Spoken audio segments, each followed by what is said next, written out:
Hi everyone, welcome back to AgriClarity, a unit of Clarity for Sure. In today's Concept Clarity series, we'll be discussing major pest of cotton.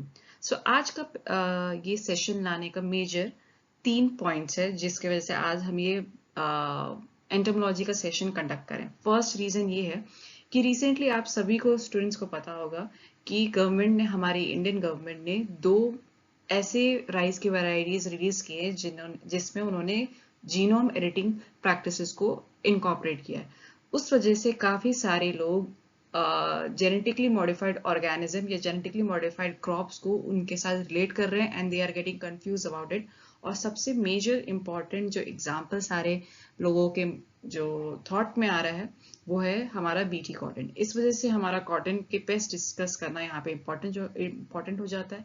Second reason ये है क्योंकि अभी recently जो cotton corporation of India उनकी notification release हुई है with massive numbers of post. So ये important हो जाता है उन स्टूडेंट्स के लिए भी जो हमारे इस एग्जामिनेशन को टारगेट कर रहे हैं, तो उनके लिए ये सेशन बहुत इंपॉर्टेंट हो जाता है कंसिडरिंग दिस।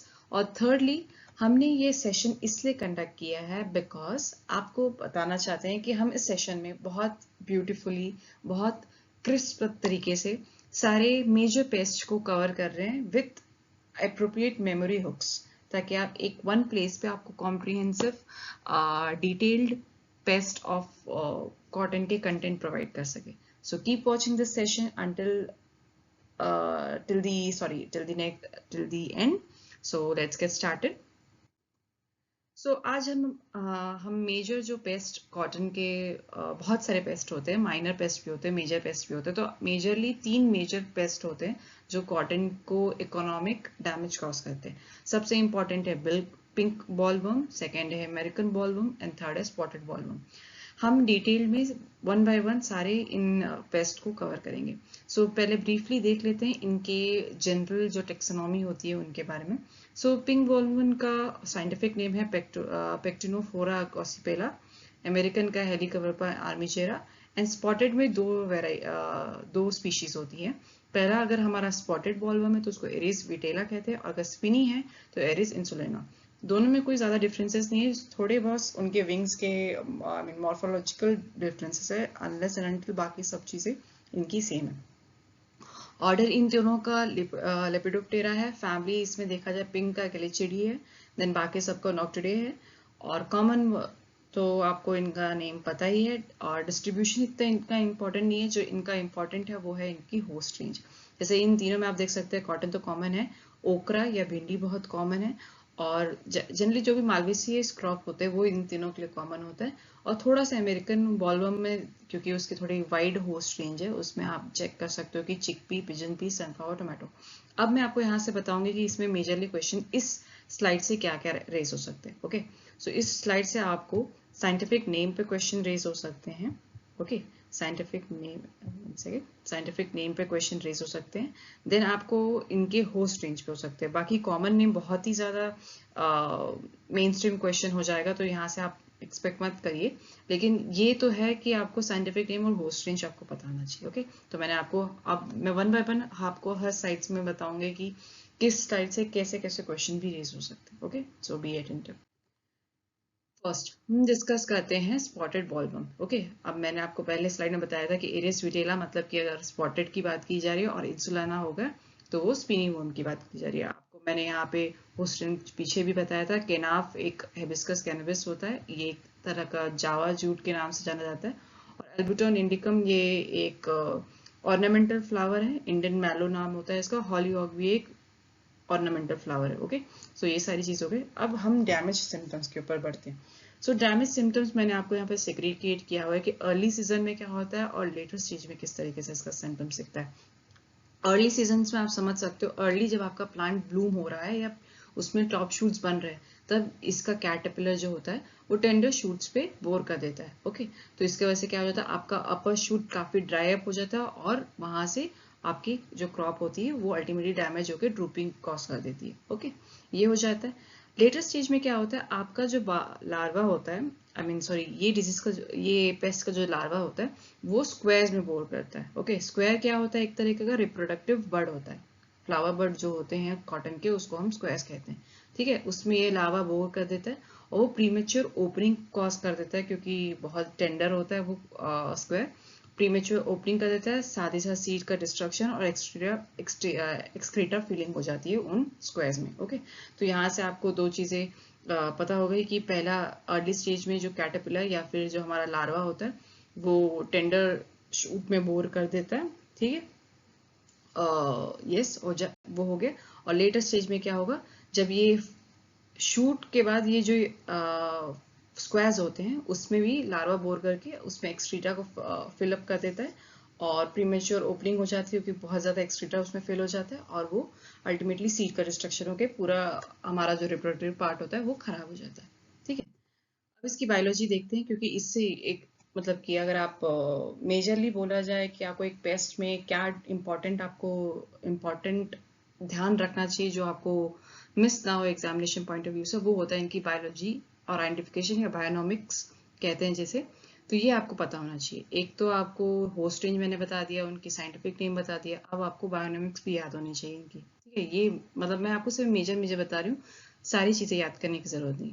फर्स्ट, आपको एग्स में जब किसी भी पेस्ट की एग की बात की जा रही है तो आपको ये याद नहीं रखनी है वहां पे कि वो डीप स्काई है, कैसा शेप है। कोई अगर स्पेसिफिक शेप है तब आपको याद रखना है, और मतलब कि तीन चार ही चीजें होती है, या तो स्पेसिफिक शेप आपको याद रखना है, या फिर कुछ डिफरेंट तरीके से वो एग ले कर रहा है वो याद रखना है, और अगर हो सके अगर आपको लग रहा है कि कुछ बहुत ही ज्यादा एक्सट्रीम अमाउंट या एक्सट्रीम लेंथ तक इसका इंक्यूबेशन पीरियड है तब याद रखना है, वरना ये इंपॉर्टेंट नहीं है। मेजरली दो चीजें मैंने आपको इंपॉर्टेंट बता दी, या तो स्पेसिफिक शेप है उस एग का तो याद रखना है, कलर बिल्कुल याद नहीं रखना है क्योंकि बहुत ज्यादा सिमिलैरिटीज होती है बहुत सारे पेस्ट के कलर्स में, तो वो याद करना इम्पॉसिबल है। बस आपको शेप याद रखना है और किस तरीके से वो एग को ले किया गया है वो याद रखना है, बस ये दो इंपॉर्टेंट होती है। तो यहाँ पे आप देख सकते हो क्राउन शेप्ड एग्स होते हैं, और ये जो होते हैं सिंगली लेड होते हैं टेंडर प्लांट्स में। ओके, ये हो गया। इंक्यूबेशन पीरियड उतनी इंपॉर्टेंट नहीं है तो आप उसको मत करिए। सो अगर लार्वा की देखा जाए तो लार्वा में भी आपको कुछ ज्यादा खास याद नहीं करना है, इसमें भी आपको अगर कुछ स्पेसिफिक चीजें दी हुई होंगी तभी याद करना है। जैसे कि इसमें आप देख सकते हो मैंने हाईलाइट किया हुआ है कि इसमें फ्लैशी ट्यूबरसेल्स होते हैं, ट्यूबर सेल्स। ओके, तो ट्यूबर सेल्स क्या होता है, एक तरीका का रेस नोड्यूल्स या पिकी बॉडी आउटग्रोथ होता है। जैसे कि आप इसमें देख सकते हो कि इसके ऊपर जो पिकी टाइप का आपको नोड्यूल्स दिख रहा है ये इसका ट्यूबरसेल्स होता है। अगर ट्यूबरसेल्स किस में प्रेजेंट होता है, इंसुलेना में प्रेजेंट होता है, ठीक है, जिसको हम स्विनी बोलते हैं, और विटेला मतलब कि स्पॉटेड में लैक करता है ये, ठीक है। तो ये इस तरीके से, और brown white mid line on the back, ये है ब्राउन कलर का आपको दिख रहा है ये पूरा, और इसमें व्हाइट मिड लाइन है। ओके, तो ये चीज इसमें हो गया। तो आपको इसमें बस स्पेसिफिक कुछ की चीजें ही याद करना है, क्योंकि आपको ये याद नहीं होगा पूरा अल्टीमेटली, ये तो किसी से ह्यूमनली पॉसिबल नहीं है कि आप सब चीजें याद कर लो, क्योंकि एग्जामिनर भी जानता है कि बहुत ज्यादा सिमिलैरिटी होता है, एम्बिग्यूटी कॉज कर सकता है, इसलिए आपको वो कुछ स्पेसिफिक चीजें वहां पे आपको नोटिफाई करेगा, तो आपको ये फ्लैशी ट्यूबरसेल्स पता होना चाहिए। ओके, अब प्यूपा की बात करते हैं। तो प्यूपा जैसे आपको इसमें लिखा हुआ है कि अगेन मैंने आपको बताया सिर्फ स्पेसिफिक चीजें देखनी है, आपको सारी चीजें याद नहीं करना है, आपको एलिमिनेशन भी आना चाहिए, ठीक है, ज्यादा मेहनत ना पड़े इस तरीके से आपको सोचना भी पड़ेगा। देन प्यूपा की बात करते हैं तो आप देख सकते हो प्यूपा में लिखा है कि बोर्ड शेप्ड, यहाँ पे आपको दिख रहा होगा कि ये बोर्ड शेप्ड सिलिकन कोकून होता है इसका, ठीक है, ये हो गया। देन अडल्ट की बात की, अडल्ट आप देख सकते हो, अगर विटेला की बात की गई है तो विटेला में क्या होता है, ग्रीन फोर विंग्स होता है विथ व्हाइट स्ट्रिक्स। तो ये जो आप देख रहे हो ये विटेला का है, ये ग्रीन फोर विंग्स है और व्हाइट स्ट्रिक्स इसमें आपको दिख रहे हैं, और अगर इंसुलिन है तो ये कम्प्लीटली ग्रीन होता है। ओके, तो आपको इमेज के थ्रू मैंने आपको समझा दिया। देन नेक्स्ट बढ़ते हैं हम अमेरिकन बॉलवर्म में। आपको जो मतलब स्पॉटेड और अमेरिकन बॉलवर्म की मैनेजमेंट आपको एक जैसे मिलेगी, पिंक बॉलवर्म की थोड़ी सी डिफरेंट मिलेगी, इसलिए मैंने अभी आपको मैनेजमेंट स्पॉटेड का नहीं बताया, अमेरिकन कवर करने के बाद हम एक साथ उन दोनों का कंबाइंडली मैनेजमेंट देखेंगे। So moving on, American bollworm की बात की जाए तो इसको हमने बताया था हेलिकॉप्टर आर्मीचेरा बोलते हैं, वाइडली इसके बहुत ज्यादा इसके होस्ट रेंज है, जैसे कि यहाँ पे आपको मैंने बताया, जैसे सॉर्गम है, लबलब है, सोयाबीन है, पी है, सनफ्लावर है, सैफलावर है, चिली ग्राउंड, मतलब बहुत सारे इसके हैं। तो आपको ये भी ध्यान रखना होगा कि बॉलवर्म कहाँ कहाँ, आई मीन हाँ, हमारे जो अमेरिकन बॉलवर्म का जो होस्ट रेंज है वो कहाँ का है। ओके, अब चलते हैं इसके डैमेज सिम्टम्स के ऊपर। तो डैमेज सिम्टम्स के ये बहुत ज़्यादा पॉपुलर, इसके आप इमेज के थ्रू आप समझ सकते हो, बहुत पॉपुलर इसका डैमेज सिम्टम्स ये है कि ये स्क्वायर जो हमारे जो रिप्रोडक्टिव फ्लावर बर्ड होता है उनको करते हैं, बोर करते हैं, और ये इस तरीके से बोर करते हैं कि वो इंटरनली फीड करने के बाद अपना हेड उसी में इंसर्टेड कर रखे हुए रहते हैं। जैसे कि आप इसमें इमेज में देख सकते हो कि ये फीड कर रहा है और इंटरनली अपना हेड इंसर्ट करके रखा हुआ है। फिर इवेंचुअली क्या होगा, ये हमारा जो प्लांट का पार्ट्स है वो डैमेज जो है वो फॉल ऑफ हो जाएगा, और जो भी मेच्योर या ओपन बॉलवर्म्स जो भी ओपन बॉल्स होते हैं उनको ही अटैक नहीं करते। जो प्रीमेच्योर या फिर जो अभी काफी इमेच्योर स्टेज में होते हैं उन्हीं बॉल्स को ये लोग अटैक करते हैं। ओके, तो ये बहुत इंपॉर्टेंट पॉइंट है इसका कि ये मेच्योर या ओपन बॉल वर्म को सॉरी बॉल्स को अटैक नहीं करते। तो ये भी आपको डिफरेंशिएटिंग चीज मिल जाता है। अब इसके बाद आता है इकोनॉमिक थ्रेशोल्ड लेवल। अब इकोनॉमिक थ्रेशोल्ड लेवल क्या होता है मैं आपको बताती हूँ। ये एक ऐसा लेवल होता है जिस एक आपको बाउंड्री दी जाती है कि इस लेवल तक अगर डैमेज आपको शो कर रहे हैं तब इस लेवल के बाद आपको कंट्रोल मेजर्स अप्लाई करने स्टार्ट कर देना है, क्योंकि ताकि ये इकोनॉमिक थ्रेशोल्ड लेवल आपका इकोनॉमिक इंजरी लेवल में कन्वर्ट ना हो जाए। तो आपको अगर किसी फील्ड में 1 एग या 1 लार्वा पर प्लांट या फिर 10% फ्रूटिंग पार्ट्स डैमेज आपको मिल रहे हैं तो आपको एक सिग्नल मिल जाता है कि आपको इसके बाद कंट्रोल मेजर्स को अप्लाई करना स्टार्ट करना है। ओके, तो ये इकोनॉमिक थ्रेशोल्ड का मैंने आपको यहाँ पे बहुत ही शॉर्ट फॉर्म में आपको डेफिनेशन समझा दिया। ठीक है, मूविंग ऑन। अब हम इसके बायोनॉमिक्स के बारे में बात करते हैं। तो इसका इंपॉर्टेंट बायोनॉमिक्स में आप देख सकते हो कि सबसे पॉपुलर जो इसका जो स्पेसिफिकेशन है ये है कि इसके बैक में या फिर फोर विंग्स में वी शेप मार्किंग होती है। जैसे आप यहाँ पे देख सकते हो ये वी शेप मार्किंग है। तो ये आपको पता होना चाहिए। जैसे आपको सिर्फ पर्टिकुलर कैरेक्टरिस्टिक्स को याद रखने हैं, सारे कैरेक्टरिस्टिक्स को याद रखने की जरूरत नहीं। ओके, फिर बाद में एग की बात की जाए तो ये एग जो होता है सिंगली लेड होता है। जैसे कि इससे पहले हमने स्पॉटेड में भी देखा था कि टेंडर प्लांट पार्ट्स पे सिंगली लेड्स होते हैं वो भी। फिर लार्वा इसका कैसा होता है, ग्रीनिश टू ब्राउन कलर का होता है। जैसे यहाँ पे आपको देख रहा होगा ग्रीनिश टू ब्राउन, और 2 इंच का लॉन्ग होता है। इतना आपको याद करने की जरूरत नहीं होती है। और स्ट्राइप्ड होता है जैसे कि यहाँ पे आपको दिख रहा है। ओके, ये स्ट्राइप्ड हो गया। और जो इसका प्यूपा होता है वो सॉइल में होता है, और जैसे आपको दिख रहा है ब्राउन कलर का होता है, और ये 10 डेज का होता है। इसमें इंपॉर्टेंट क्या है आपको देखना है कि प्यूपा इसका सॉइल में होता है। यहाँ से ये क्वेश्चन बनेंगे। पहला क्वेश्चन आपको बनेगा कि इसके ब्राउन माउथ के मार्किंग कैसी होती है। ओके, मतलब किस तरीके से दिखती है, इसका एग कैसे ले होता है, और इसके जो लार्वा होती है वो किस तरीके का किस कलर में रेंज करता है, और प्यूपा इसका कहाँ पे रहता है, सॉइल में रहता है या प्लांट पे रहता है।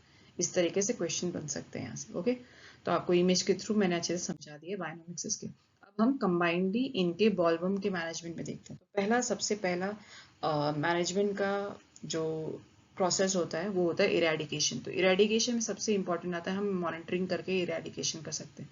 तो मॉनिटरिंग में आप क्या यूज करोगे, लाइट ट्रैप्स यूज कर सकते हो, फेरोमोन ट्रैप्स यूज कर सकते हो, या फिर फील्ड सर्वे कर सकते हो, रोविंग या फिक्स प्लॉट सर्वेस के थ्रू कर सकते हो, या फिर एक्शन थ्रेशोल्ड के हेल्प से आप कंट्रोल मेजर स्टार्ट कर सकते हो। ठीक है, तो ये हमारा इरेडिकेशन का प्रोसेस था। इसके बाद हम कल्चरल में चलते हैं।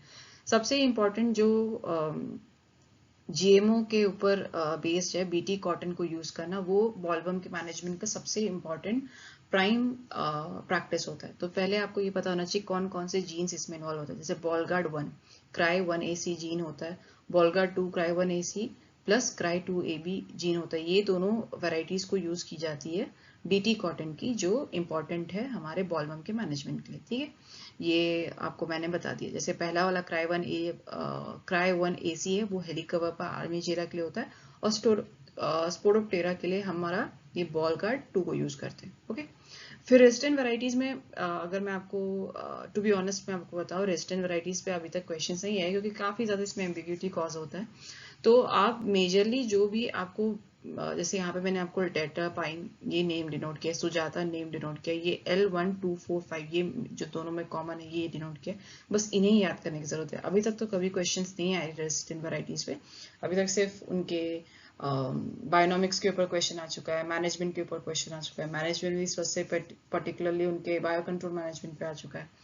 तो इस वजह से ये उतना इम्पोर्टेंट नहीं होता, लेकिन स्टिल आपको पता होना चाहिए कि किस वैरायटी की बात हो रही है, क्योंकि बीटी कॉटन बहुत मतलब मेजर बीटी या फिर जीएमओ क्रॉप का पोजीशन होल्ड करता है। अराउंड 95% जो जीएमओ क्रॉप हमारे इंडिया में प्रोड्यूस होती है उसमें 95% बीटी कॉटन का ही स्टैंड होता है। इस वजह से आपको बस कुछ कुछ मेजर वेराइटीज के बारे में पता होना चाहिए। ओके, देन टाइमली सोइंग बहुत इंपॉर्टेंट है। जैसे कि अगर प्री मानसून आप सोइंग करते हो तो इसका जो इन्फेस्टेशन होता है वो काफ़ी डिक्रीज हो जाता है। ओके, सिंक्रोनाइज स्टोरिंग, जैसे कि आप शॉर्ट ड्यूरेशन वेराइटीज़ को यूज़ कर रहे हो अक्रॉस द रीजन तो भी आपका जो बॉलवर्म का इंसिडेंस होता है वो कम हो जाता है।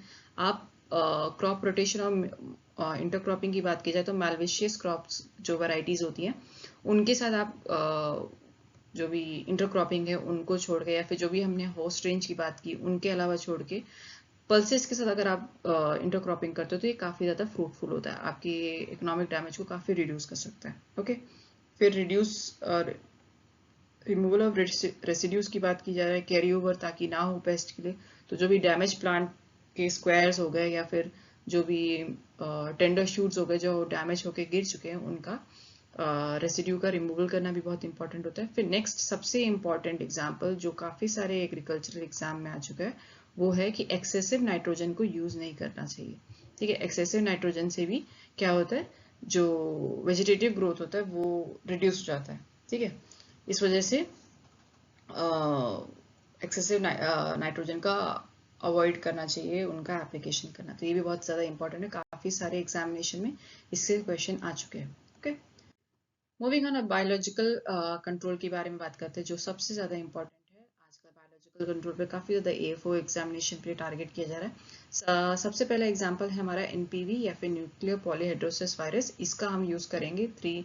इनका आपको मतलब डोसेज उतना खास याद नहीं करना है, लेकिन अगर आपको याद हो जा रहा है नियर अबाउट थोड़ा भी तो काफ़ी बहुत अच्छी बात होती है। तो जैसे कि आप देख सकते हो एनपीवी का जो टारगेट डोज होता है, रेकमेंडेड डोज, वो होता है 3 × 10⁻12 पीओबी। पीओबी मतलब पॉलीहेड्रल ओक्लूशन बॉडीज, मतलब कि एक तरीके से ये आपको बताता है कि कितना वायरल बॉडी है हमारे फॉर्मुलेशन में। ठीक है, तो ये इतना डिटेल की जरूरत नहीं, लेकिन मैंने आपको बस बता दिया कि पॉलीहेड्रल ओक्लूशन बॉडीज के बारे में बात की गई है यहाँ पे। तो आपको ये 7th और 12th वीक में आफ्टर सोइंग इसको अप्लाई करना होता है। बस आपको ये पता होना चाहिए कि एनपीवी को कितने टारगेट में या रिकमेंडेड डोज में अप्लाई किया जाता है। ओके, फिर एक पैरासिटाइड्स में बात करते हैं तो ट्राइकोगामा ग्रामा स्पीशीज को यूज किया जाता है @6.25 सीसी मतलब क्यूबिक सेंटीमीटर्स, जो मिलीलीटर्स के अलावा इक्विवेलेंट होता है। इनको यूज किया जाता है @15 डेज इंटरवल या फिर 3 times from 45 days after sowing, इनको यूज किया जाता है। फिर एक लार्वा पैरासिटॉइड भी यूज की जाती है जैसे सेलोनस ब्लैकबर्नी, जो एक तरह के पैरासिटॉइड वास्प होता है, इसको भी यूज किया जाता है। देन प्रीडेटर में आप क्राइसोपेला को यूज करते हैं, बहुत ज़्यादा इंपॉर्टेंट है। ये बॉलवर्म में बहुत प्राइमली आज भी अभी तक यूज किया जाने वाला प्रीडेटर्स का एग्जाम्पल है, तो इनको भी यूज कर सकते हैं। और इनका डोसेज ऑलमोस्ट 1 लाख जो इसमें पर हेक्टर का जो डोज रेकमेंडेड डोज दिया हुआ है, ये सारे जगह जहाँ पे भी क्राइसोपेला को यूज़ किया जाता है वो जनरली यही एक एवरेज रेंज यूज़ किया जाता है।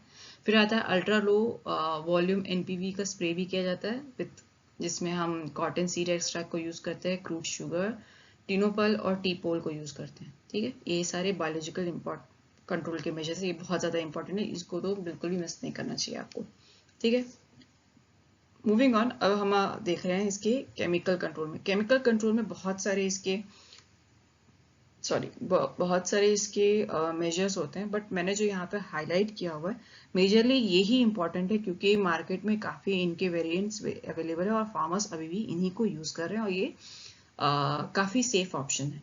तो जैसे फेसोलोन हो गया, क्विनलफॉस हो गया, कार्बेलिल, बीटी जिसको बैसिलस thuringiensis हो गया, ब्यूवेरिया बैसिना हो गया, नोवल यूरिन हो गया, फेनप्रोपेथ्रिन हो गया, एनपीवी ऑफ एच की हेलिकोरा आर्मिजीरा हो गया, स्टिग्नोसाइड हो गया, ये सारे बहुत इंपॉर्टेंट एग्जांपल्स हैं। तो बस आपको इनको ध्यान रखना है, बस आप एक बार गो थ्रू कर सकते हो, कोई ज़रूरी नहीं इनको याद करना, लेकिन अगर आप कर पाए ताकि आप एलिमिनेट कर सको ऑप्शन को तो वेल एंड गुड हो जाता है ये। ठीक है, नेक्स्ट अब हम चलते हैं सबसे ऐसे बॉलवर्म पेस्ट के ऊपर जो मेजरली हमारे कॉटन में मैक्सिमम अमाउंट का जो डैमेज बोल सकते हैं, इकोनॉमिक डैमेज, वो इसी के वजह से होता है, जिसका नाम है पेक्टिनोफोरा गॉसिपेला। ठीक है। तो इसका जो मेन होस्ट होता है तो वो कॉटन है, लेकिन बाकी जो मेल्विशियस प्लांट्स होते हैं, जैसे कि मैंने आपको इससे पहले भी डिस्कस किया था, ओकरा, हॉलीहॉक या फिर अल्बिटॉन, ये सारे जो क्रॉप्स होते हैं इनको भी ये टारगेट करते हैं। तो इसके जो सिम्टम्स होते हैं वो काफ़ी डिफरेंट होते हैं। जैसे कि आपको स्पॉटेड और अमेरिकन का थोड़ा थोड़ा सिमिलैरिटी आपको शो कर रहा होगा, लेकिन इसके थोड़ा थोड़ा डिफरेंट है। जैसे कि अगर आप देखा जाए, इसकी फीडिंग साइट्स जो होती है वो इनके फ्लावर बर्ड्स या फ्लावर या बॉल्स होते हैं। ओके।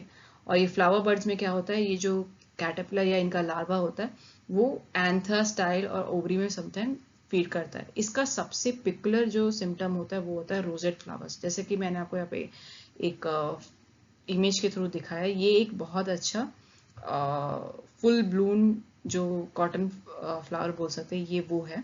और ये हो जाता है उन प्लांट्स का या उन कॉटन प्लांट्स के फ्लावर्स जिसमें पिंक बॉलवर्म में इन्फेस्टेशन कॉज किया। तो इसमें आप देख सकते हो ये रोजेट मतलब कि काफी एक जैसे कंबाइन या क्लस्टर फॉर्म में फॉर्म हो गया, जिसके वजह से ये जो फ्लावर्स होते हैं वो अच्छे से ओपन नहीं होते। और जो हेल्दी प्लांट के फ्लावर्स आप देख सकते हो कितने अच्छे से ब्लूम हुए। तो ये एक इसका इम्पॉर्टेंट कैरेक्टरिस्टिक्स होता है पिंक बॉलवर्म का, कि रोजेट फ्लावर्स कॉज करता है ये। ठीक है। और ये बॉल्स में अगर आप देखो तो बॉल्स में मैंने आपको बताया कि स्मॉल बॉल्स जो होते हैं वो ड्रॉप ऑफ हो जाते हैं। लार्जर में क्या होता है, वो काफ़ी ज़्यादा उसमें इंटरनल डैमेज कॉज कर देते हैं। लोक्यूल डैमेज होता है और इंटरलॉक्यूलर बोरिंग होता है। लोक्यूल मतलब कि एक तरीके से आप कह सकते हो, लोक्यूल जो होता है वो एक ओवरी का पार्ट होता है। ठीक है। जिसमें ओव्यूल्स रहते हैं। ठीक है। तो ओवरी का पार्ट होता है जिसमें ओव्यूल्स होते हैं, उनको हम लोक्यूल बोलते हैं। तो ये लोक्यूल को ही मतलब ओव्यूल्स को ही डैमेज कर देते हैं और उसमें बोरिंग कोस कर देते हैं। ठीक है। और अगर इनकेस ये लिंट में इन्फेस्ट कर रहे हैं तो लिंट को स्टेन कर देते हैं, तो जो कि वो थोड़ा पिंकिश कलर का हो जाता है और सीड भी वहां से डिस्ट्रॉय हो जाता है। ओके। और एंट्री जो इनकी होल्स होती है वो बहुत ज़्यादा हार्ड टू डिटेक्ट होता है, क्योंकि ये एंट्री करने के बाद वो जो साइट होता है जहाँ से इन्होंने एंट्री की है वो सील कर देते हैं एक्सटर्नली। तो इससे आपको मतलब डिफ्रेंशिएट करना या डिटेक्ट करना इन्फेस्टेशन हुआ है कि नहीं बहुत ज़्यादा डिफिकल्ट हो जाता है। तो आप देख सकते हो कितना पिकुलर इसके डैमेज सिम्टम्स है। ठीक है। तो रोजेट फ्लावर एक इसका आ जाता है, लोक्यूल डैमेज एक इसका सिम्टम्स आ जाता है, और एक सीलिंग ऑफ इन्फेस्टेशन साइड एक इसका ये डैमेज कॉज करने का एक पिकुलर सिम्टम्स आ जाता है। ओके। मूविंग ऑन, इसके बायोलॉजिकल और या बायोनॉमिक्स की बात की जाए तो इसका लार्वा आप देख सकते हो, यहाँ इमेज मैंने शो किया है कैसे यंग लार्वा इसका पिंकिश, मतलब यंग लार्वा जो होता है वो व्हाइट होता है, लेकिन लेट इंस्टार का जो लार्वा होता है वो पिंकिश कलर का इसका शो करता है। बैंड्स आपको देख रहे होंगे कि alternate dark and light colour के बैंड्स इस पे शो कर रहे हैं इसके बॉडी पे। देन अडल्ट आप देख सकते हो काफी डल ब्राउनिश डल टाइप का इसका बॉडी होता है। जैसे कि आपने इससे पहले जब अमेरिकन और उसकी बात की थी, हमने स्पॉटेड की बात की तो कितने ब्राइट कलर्स थे उनके, और ये कितना डल इसका अडल्ट है।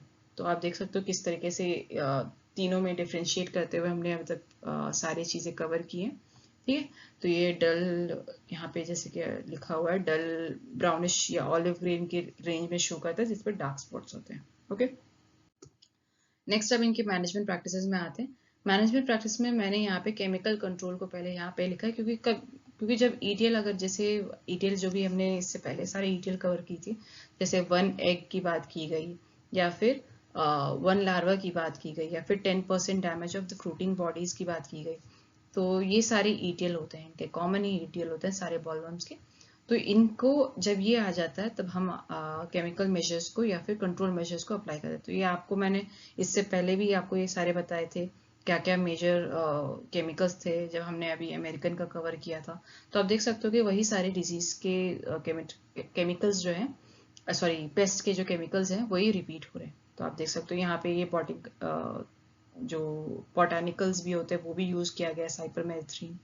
तो ये सारी चीज़ें वही इंपॉर्टेंट है, मतलब आपको मेजर मेजर मैंने आपको हाईलाइट करके दे दिया, बस आपको वही पता होना चाहिए। तो आप गेस कर सकते हो, एलिमिनेट कर सकते हो कि हम मैनेजमेंट में किन केमिकल्स को यूज कर सकते हैं। ओके।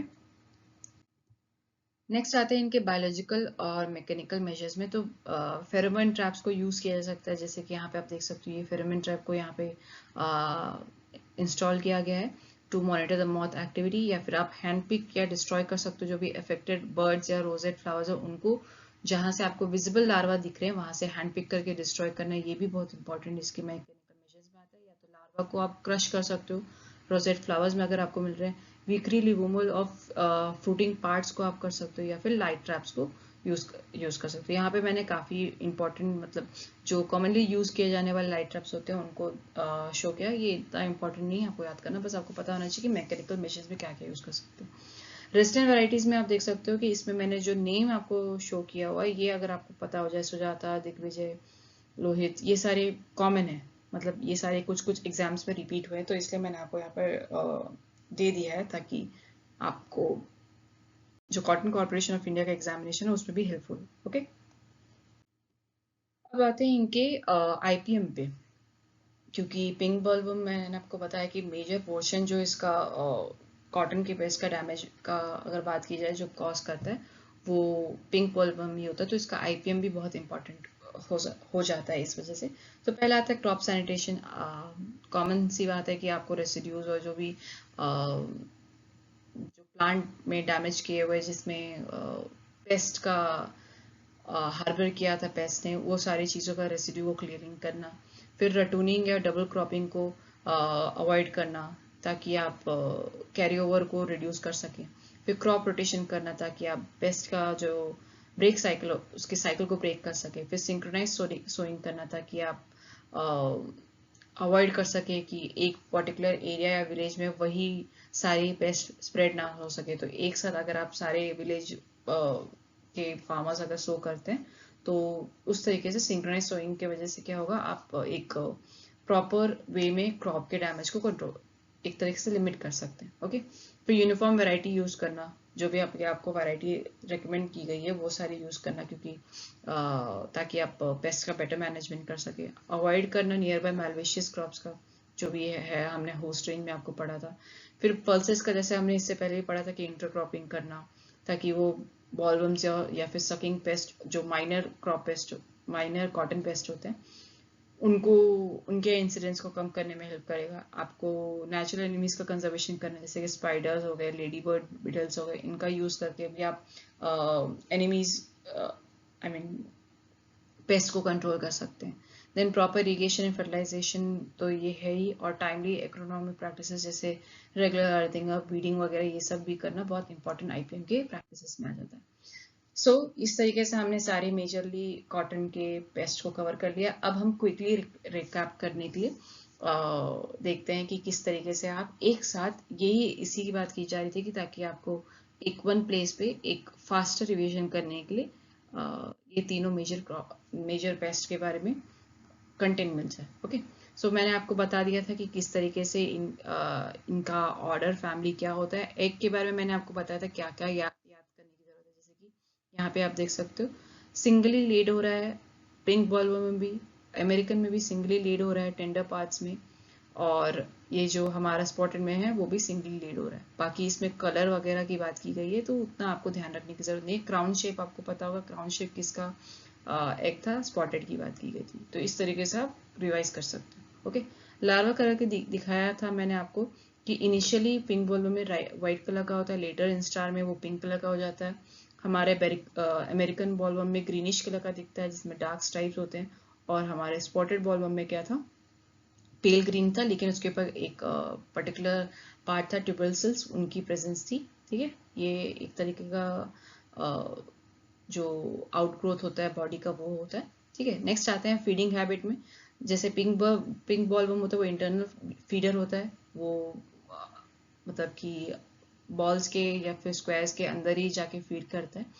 और जो अमेरिकन बॉलवर्म होता है वो एक्सटर्नल फीड करता है, वो मतलब अपना हेड इंसर्ट करके वैसे फीड करता है एक्सटर्नली।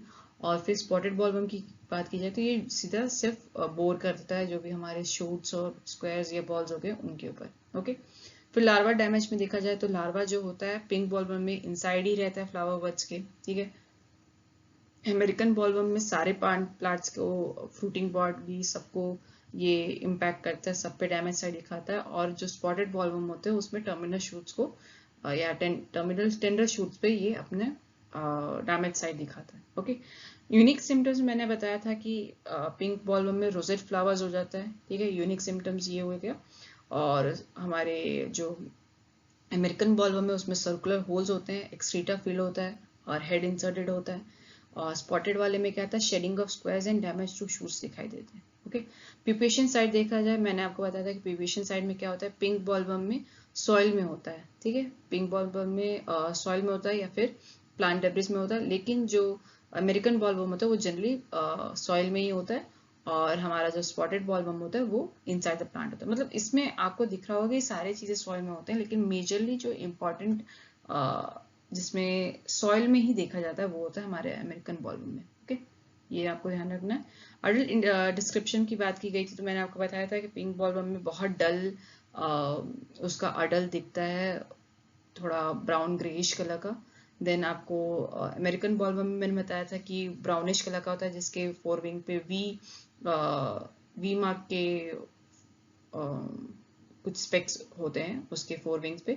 देन स्पॉटेड में मैंने आपको बताया था कि अगर ग्रीन है और उसके ऊपर व्हाइट स्ट्राइप्स है तो वो विटेला हो जाता है, अगर पूरी तरह से ग्रीन फोर विंग्स है तो इंसुडेला होता है। इस तरीके से हमने रिवाइज किया था। लाइफ साइकिल कंप्लीट ड्यूरेशन आप यहाँ से देख सकते हो कि जनरली इन सब का 30 to 40 या फिर विद इन 35 डेज के अंडर ही होता है इनका, ठीक है। और एक ईयर में कितने जनरेशन होते हैं, 4 to 6 कॉमन है। 4 to 6 कॉमन है किसका, स्पॉटेड और पिंक बॉलवर्म का, और 5 to 6 हमारा किसमें है, अमेरिकन बॉलवर्म में। तो यहाँ पे हमने मेजरली बायोनॉमिक्स का डिस्कशन कर लिया है तीनों बॉलवर्म के बारे में। अब हम देखते हैं कि इनके जो टिपिकल सिम्टम्स कैसे होते हैं, पर्टिकुलर प्लांट पार्ट के ऊपर की बात की गई। तो टारगेट प्लांट पार्ट ये भी बहुत इंपॉर्टेंट है कि ये किस में इम्पैक्ट कर रहा है, फ्लावर बर्ड्स, फ्लावर बॉल्स पे। अमेरिकन पे आप देख सकते हो leave, square, flowers, balls, green balls सब पे कर रहा है, टेंडर शूट्स पे कर रहा है। स्पॉटेड में फीडिंग नेचर आपको मैंने इससे पहले ही बता दी, initially internally, then later internal borer, फिर वापस से इंटरनल बोरर, फिर अर्ली स्टेज सिम्टम्स कैसे होते हैं, बड बोरिंग होता है। देन अमेरिकन में फॉलेज पे करता है, फिर फ्लोरल पार्ट्स में करता है, और फिर स्पॉटेड में क्या होता है, टेंडर शूट्स पे करता है। टिपिकल सिम्टम्स हमने इससे पहले वापस से डिस्कस कर लिया। बॉल डैमेज बहुत इंपॉर्टेंट हो जाता है यहाँ पे, मैंने आपको बताया जैसे कि इसमें लिंट का जो स्टेनिंग होता है वो किससे होता है, पिंक बॉलवर्म की वजह से। तो इस तरीके से हो गया। फ्लावर सिम्टम्स आप देख सकते हो कि फ्लावर किस में ओपन हो रहा है, फ्लावर कैसे डैमेज हो रहा है, ये सारी चीजें। फिर शेडिंग इफेक्ट कैसे हो रहा है सब में, सेकेंडरी डैमेज कैसे हो रहा है, सेकेंडरी साइंस कैसे हो रहे हैं, जैसे कि इंटरलॉक्यूलर, जिसमें मैंने लॉक्यूल डैमेज आपको बताया था, बोरिंग के बारे में बताया था, वो पिंक बॉलवर्म में है। फिर एक्सट्रीटा एट द बोर होल्स, ये एक सेकेंडरी साइंस हो गया। फिर विजिबल एंट्री पॉइंट्स दिख रहे हैं आपको, ये स्पॉटेड का हो गया। फिर कंसीलमेंट, ये बहुत इंपॉर्टेंट है, कंसीलमेंट ऑफ डैमेज कैसे दिख रहा है, तो हाईली कंसील्ड आपको दिखता है पिंक बॉल में, क्योंकि वो एंट्री कर लेता है लेकिन आपको पता नहीं चलता है कि वो उसमें इन्फेस्टेशन है कि नहीं। पार्शियली कंसील्ड बाकी दोनों में दिखते हैं। ओके, और ईल्ड का इम्पैक्ट किसमें है, सीवियरली हमारा पिंक बॉलवर्म में, हाई हमारा अमेरिकन बॉलवर्म में, और मॉडरेट हमारा स्पॉटेड बॉलवर्म में। तो इस तरीके से हमने सारा वन प्लेस पे एक टेबुलर फॉर्मेट में मैंने आपको प्रोवाइड कर दिया है, ताकि आप एक साथ सारे तीनों मेजर पेस्ट को एक साथ रिवाइज कर सको, और ताकि इसके अलावा आपको बाकी सारे जगह पे कुछ भी कंटेंट मतलब सर्च करने की जरूरत नहीं, क्योंकि I have provided everything at one place. So I hope कि आपको ये सेशन पसंद आया होगा। If you have any query related to this session, please drop your queries in the comments below, and we'll be back with the another session on such topics. Thank you for watching this session. Have a good day.